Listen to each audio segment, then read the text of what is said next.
This homeowner did their front porch right. Let me show you the 5 things they did that really make sense.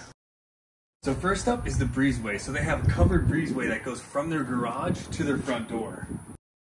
Second are these porch post plinth blocks. Hopefully I'm saying that right. But essentially they're just aluminum blocks that your front porch post can sit on, so they're not sitting directly on the concrete. Third, they went with these massive front porch posts, and then they matched the railing to go with it. So instead of going 2x4, which I have seen before, this just blends really well together. And number 4 is a front porch hose bib. They went with Aqua. If you're not familiar, you just use this little adapter and you turn, water starts coming out. I'm not gonna do it here, I don't wanna soak their front porch, but don't forget to add a front porch hose bib to your porch.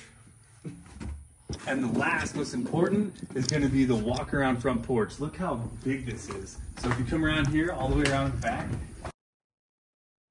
so now you can get from the front of the house to the back of the house. So in our house, but we didn't have a walk around front porch like this. So what I ended up doing was I poured concrete that went all the way around the entire house, and being able to access the front to the back without having to go in the grass, it's just one of those little perks that really make a huge difference. So let me know in the comments, is there anything that you would add on your front porch that I didn't talk about here?